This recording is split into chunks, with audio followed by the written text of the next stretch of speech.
Hi అండి. ఈరోజు పొడుపు కథ ప్రశ్న అయితే అడుగుతున్నాను. పొడుపు కథ ప్రశ్న వచ్చేసి, దోసెడు ఇంట్లో మూరెడు కర్ర. ప్రశ్న మరొకసారండి. దోసెడు ఇంట్లో మూరెడు కర్ర. తెలిస్తే కమెంట్ సెక్షన్లో కమెంట్ చేయండి ఫ్రెండ్స్. హాయ్ అండి, నమస్తే. నేను Jhansi. Welcome to our channel Jhansi cooking gardening vlogs. ఎలా ఉన్నారండి? అందరూ బాగున్నారా? నేనైతే చాలా బాగున్నాను. మీరు కూడా చాలా చాలా బాగుండాలని మనస్ఫూర్తిగా కోరుకుంటున్నాను. లేట్ చేయకుండా వీడియోలోకి అయితే వెళ్ళిపోదాం. ఈ రోజు పెళ్లి రోజు, పుట్టినరోజు జరుపుకున్న ప్రతి ఒక్కరికి కూడా హార్ట్ఫుల్ కంగ్రాట్స్ అండి. Many more happy returns of the day. ఇలాంటి పెళ్లి రోజు, పుట్టినరోజులు ఎన్నో జరుపుకోవాలని మనస్ఫూర్తిగా కోరుకుంటున్నాను. ఫస్ట్ టైం నా ఛానల్ ఎవరైనా చూస్తుంటే ప్లీజ్ అండి, ప్రీవియస్ వీడియోస్ ఒకసారి చూసి మీకు నచ్చి కంటెంట్ ఉంది అనుకుంటే ఛానల్ని సబ్స్క్రైబ్ చేసుకోండి. పక్కనే ఉన్న బెల్ ఐకాన్ క్లిక్ చేయండి. బెల్ ఐకాన్ క్లిక్ చేయడం వల్ల నోటిఫికేషన్ వస్తుంది. మన వీడియోస్ అనేది మిస్ అవ్వకుండా చూడగలుగుతారు. అన్ని యూస్ఫుల్ టిప్స్ ఏనండి. వీడియోని స్కిప్ చేయకుండా చివరి వరకు చూడండి. వీడియో నచ్చితే లైక్ చేయండి.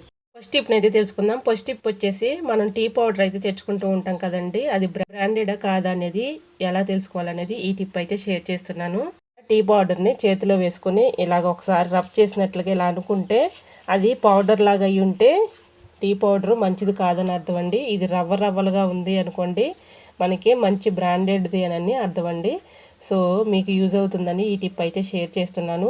నేను తీసుకున్న ఈ టీ పౌడర్ మాత్రం మంచిదేనండి. ఇలా రఫ్ చేస్తే మనకు తెలిసిపోతుంది అది బ్రాండెడా కాదనేది. సో యూజ్ టీ పౌడరు పొడిగా పిండిలాగా ఉందనుకోండి, అది మంచిది కాదని అర్థం. రవ్వలాగా ఉన్నదైతే మనకి బ్రాండెడ్గా ఉన్నదని అర్థం అండి. సో యూజ్ అవుతుందని షేర్ చేస్తున్నాను. సెకండ్ టిప్ని అయితే తెలుసుకుందాం. సెకండ్ టిప్ తెలుసుకునే ముందు చిన్న రిక్వెస్ట్ అండి, నా ఛానల్ ఎవరైనా కొత్త వారు చూస్తున్నట్లయితే ప్లీజ్ ప్రీవియస్ వీడియోస్ ఒకసారి చూడండి. చూసి మీకు నచ్చి కంటెంట్ ఉంది అనుకుంటే ఛానల్ని సబ్స్క్రైబ్ చేసుకోండి. కర్రీలోకి యూజ్ చేసుకునే ఆయిల్ మంచి ఆయిలా కాదా అనేది ఎలా తెలుసుకునేది ఈ టిప్ అయితే షేర్ చేస్తున్నానండి. ఎల్లుపై రెబ్బ ఉంటుంది కదండి, దాన్ని తొక్క తీసేసుకోవాలండి. ఇలా తొక్క తీసి దీనిలో వేసుకోవాలి. ఇది ఒక 5 నిమిషాల పాటు ఇలా ఉంచేసి తీసినట్లయితే మనకి కలర్ చేంజ్ అయి ఉంటే అది మంచి నూనె కాదని అర్థం అండి. కలరు చేంజ్ అవ్వకుండా మంచిగా ఉంది అనుకోండి, మనకి మంచిగా ఉంది, ఆయిల్ కల్తీ కలవలేదని అర్థం అండి. సో మీకు ఈ టిప్ యూజ్ అవుతుందని షేర్ చేస్తున్నానండి. ఇప్పుడు 4 స్పూన్ పెట్టి తీస్తున్నాను చూడండి. మనకి ఆయిల్ అయితే చక్కగా ఉందండి. టిప్ నెంబర్ 3, ఏదైనా ప్లాస్టిక్ డబ్బా చిన్నది తీసుకోవాలండి. తీసుకొని ఎల్లుల్లిపాయలు మనం పొట్టు తీయాలంటే చాలా కష్టంగా ఇసుగ్గా ఉంటుంది కదండి. ఈ టిప్ అయితే ఫాలో అయిపోండి, 100% వర్క్ అవుతుంది. ఎటువంటి డౌట్ అయితే అవసరం లేదండి. ఈ టిప్ ఫాలో అవ్వండి. ఇలా ఎల్లుల్లిపాయలు అయితే నేను తీసుకున్నాను కదండి. ఇప్పుడు నిమ్మబద్ద ఉంటుంది కదండి, నిమ్మబద్ద ఇలా కొంచెం పిండుకోవాలి. ఈ ఎల్లుల్లిపాయలు ఈ రసం మొత్తం కలిసేలాగా ఇలా కలిపేసుకొని కొన్ని వాటర్ అయితే పోసుకోవాలండి. ఇలా కొన్ని వాటర్ పోసుకొని మూత పెట్టేసుకోవాలి. ఇలా మూత పెట్టుకొని ఇలా ఈ డబ్బాని డీప్ ఫ్రిడ్జ్లో ఒక అర్ధగంట ఉంచుకొని తర్వాత తీసేసి ఎల్లిపాయలు చూస్తే చక్కగా ఎల్లిపాయలు పై ఉన్నటువంటి పొట్టు ఈజీగా వచ్చేస్తుందండి. ఎటువంటి ఇసుక లేకుండా ఈజీగా మనం చక్కగా ఈ ఎల్లిపాయ తొక్కను తీసేసుకోవచ్చండి. సో యూజ్ అవుతుందని ఈ టిప్ కూడా షేర్ చేస్తున్నాను. ఎటువంటి డౌట్ అయితే అవసరం లేదండి, ఈజీగా తీసేసుకో. 2 ఎల్లుల్లిపాయలను తీసుకుని ఇలా మెత్తగా దంచుకోవాలండి. ఇలా ఈ ఎల్లిపాయలను దంచుకున్న తర్వాత ఇవి తీసేసుకొని ఒక బౌల్లో వేసుకోవాలి. ఇలా ఎల్లిపాయలు అయితే నేను తీసుకుంటున్నాను. ఇలా ఎల్లిపాయలు అయితే మనం దంచుకున్నాం కదండి, దీంట్లో కొంచెం పసుపు వేసుకోవాలి. అంటే కొంచెం చిటికెడు అయితే సరిపోతుంది. ఇలా ఎల్లుల్లిపాయలు పసుపు వేసుకున్నాం కదండి, ఇప్పుడు కొంచెం పేస్ట్ వేసుకోవాలి. ఇలా దీంట్లో కొంచెం పేస్ట్ అయితే నేను వేసుకుంటున్నానండి, కొంచెం అయితే సరిపోతుంది. ఇలా వేసేసుకొని కొన్ని వాటర్ అయితే యాడ్ చేసుకొని స్పూన్ పెట్టి మొత్తం కలిసేలాగా కలుపుకోవాలి. ఇలా కొన్ని అయితే వాటర్ పోసి ఇలా కలుపుకోవాలండి.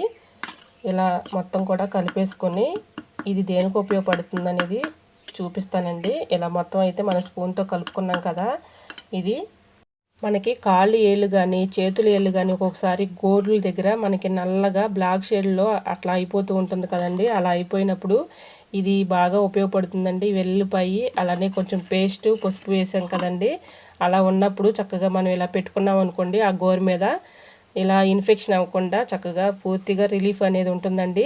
సో మీకు కూడా ఈ టిప్ యూజ్ అవుతుందని షేర్ చేస్తున్నాను. టిప్ అయితే 100% వర్క్ అవుతుంది, తప్పకుండా ట్రై చేయండి. ఇలా గోర్లు నల్లగా బ్లాక్ షేడ్లో ఉన్నప్పుడు మనకి అనుకోకుండా దెబ్బ కూడా ఒక్కొక్కసారి తగులుతూ ఉంటుంది కదండి. అలాంటి టైంలో మనం ఇలా పెట్టామనుకోండి, చక్కగా మనకి రిలీఫ్ ఉంటుంది, ఇన్ఫెక్షన్లు గట్టా అవ్వకుండా ఉంటుందండి. దీంట్లో పసుపు ఉంటుంది కదండి, యాంటీబయాటిక్గా చాలా బాగా పనిచేస్తుంది. సో యూజ్ అవుతుందని మీకు కూడా షేర్ చేస్తున్నాను. టిప్ నచ్చినట్లయితే ప్లీజ్ అండి వీడియోని లైక్ చేసి మీ friends and family members share చేయండి. టిప్ నెంబర్ 5, ఎలాంటి చేసాలు కానీ డబ్బాలు కానీ ఇలా పచ్చడి కానీ ఏమైనా మనం పెట్టుకుంటూ ఉంటాం కదండి. అలా పెట్టుకున్నప్పుడు మనం చేతితో అయితే క్లీన్ చేసుకోలేం కదండి. ఇలా ట్రై చేసి చూడండి. మనం యూజ్ చేయని టూత్ బ్రష్ ఈ చేసాలో కొంచెం విమ్ జెల్ వేసుకొని పాతది యూజ్ చేయని టూత్ బ్రష్ ఉంటుంది కదండి, ఆ బ్రష్ తీసుకొని ఇలాగ మనం చక్కగా అడుగునున్నటువంటి మొత్తం కూడా మన డస్ట్ని ఈజీగా క్లీన్ చేసుకోవచ్చండి. ఈ టిప్ కూడా చాలా బాగా యూజ్ అవుతుంది. మనం చేయి పెట్టి క్లీన్ చేసుకోలేం కదండి, ఇలా చిన్న చిన్న వాటిని మనం బ్రష్ చేసి చక్కగా క్లీన్ చేసుకున్నాం అనుకోండి, చక్కగా క్లీన్ అయిపోతుంది. సో యూజ్ అవుతుంది అనుకుంటే ట్రై చేయండి. డీప్ ఫ్రై చేసుకుంటూ ఉంటాము, పూరీలు వేయించుకుంటూ ఉంటాము, అలానే పప్పులు వండుకుంటూ ఉంటాం కదండి. అలా పప్పులు వండుకున్నప్పుడు కూడా ఇలా చిన్న చిన్న నలకలు అయితే ఉంటూ ఉంటాయి కదండి. ఇలా మనం ఆయిల్ అయితే కర్రీస్లోకి వేసుకోలేం కదండి. ఇలాగ మనం చక్కగా దీన్ని ఫిల్టర్ ఎలా చేసుకోవాలనేది ఈ టిప్ అయితే షేర్ చేస్తున్నాను. ఈ ఫిల్టర్ చేసుకునేది ఉంటుంది కదండి, దానిలో కాటన్ ఇలా పెట్టేసుకున్నాం అనుకోండి, కాటన్ పైన ఇలాగా మనం డీప్ ఫ్రై చేసుకున్న ఆయిల్ ఉంటుంది కదండి, దీంట్లో చిన్న చిన్న నలకలు అయితే ఉంటూ ఉంటాయి. ఇలాగ కాటన్ పైన ఇలాగ ఆయిల్ని పోసినట్లయితే చిన్న చిన్న నలకలు కూడా అందులోకి రాకుండా ఇలాగ ఆగిపోతాయండి. చూసారా, ఈ విధంగా చక్కగా మనం ఆయిల్ని యూజ్ చేసుకోవచ్చు. చూసారా, ఇదంతా కూడా చిన్న చిన్న నలకలు అయితే ఉన్నాయి చూడండి. ఇలాగా కాటన్ పెట్టేసుకొని మనం ఇలాగా ఫిల్టర్ చూసారా, ఆయిల్ అయితే చక్కగా ఫిల్టర్ అయ్యి చక్కగా వస్తుంది. ఇలా చిన్న చిన్న నలకలు ఉన్నా కూడా మనం ఇలా కాటన్ పెట్టుకొని ఆయిల్ని ఫిల్టర్ చేసుకున్నాం అనుకోండి, నలకలు రాకుండా ఉంటాయి. టిప్ నెంబర్ 7, కుక్కర్లో మన రైస్ కానీ పప్పు కానీ ఎక్కువగా వండుకుంటూ ఉంటాం కదండి. అలా వండుకున్నప్పుడు విజిల్స్ అయితే చాలా ఎక్కువగా వస్తూ ఉంటాయి కదండి.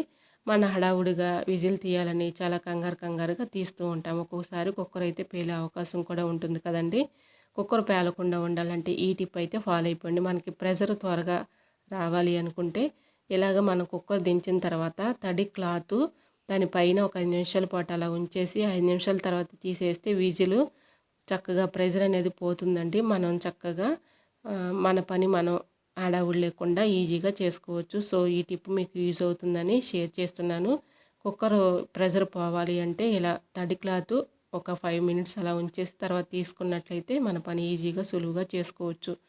సో ఈ టిప్ మీకు యూజ్ అవుతుంది అనుకుంటే ప్లీజ్ అండి వీడియోని లైక్ చేసి మీ friends and family members share చేయండి. ఇంకా నా ఛానల్ సబ్స్క్రైబ్ చేసుకోకపోతే ప్లీజ్ అండి తప్పకుండా ఛానల్ని సబ్స్క్రైబ్ చేసుకోండి.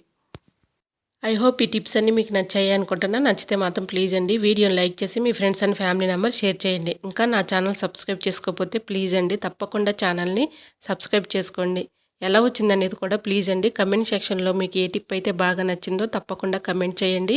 మీకు ఏ టిప్ కావాలనేది కూడా కమెంట్ చేయండి. నా ఛానల్ ఎవరైనా ఫస్ట్ టైం చూస్తున్నట్లయితే ప్లీజ్ ప్రీవియస్ వీడియోస్ ఒకసారి చూడండి.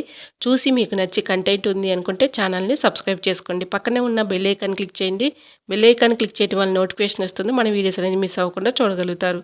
నా ఛానల్ని ఇంతవరకు ఆదరించి సపోర్ట్ చేసిన ప్రతి ఒక్కరికి కూడా నా హృదయపూర్వక ధన్యవాదాలండి. ఇలానే సపోర్ట్ చేయండి. ఇంకా రోజు కూడా మంచి మంచి టిప్స్ అయితే షేర్ చేస్తూ ఉంటానండి. ఓకేనండి, మరొక వీడియోతో మళ్ళీ మీ ముందుంటానండి. అంతవరకు బాయ్. అందరూ బాగుండాలి, అందులో నేను ఉండాలని ఆశిస్తూ నేను మీ ఝాన్సీ. Thanks for watching.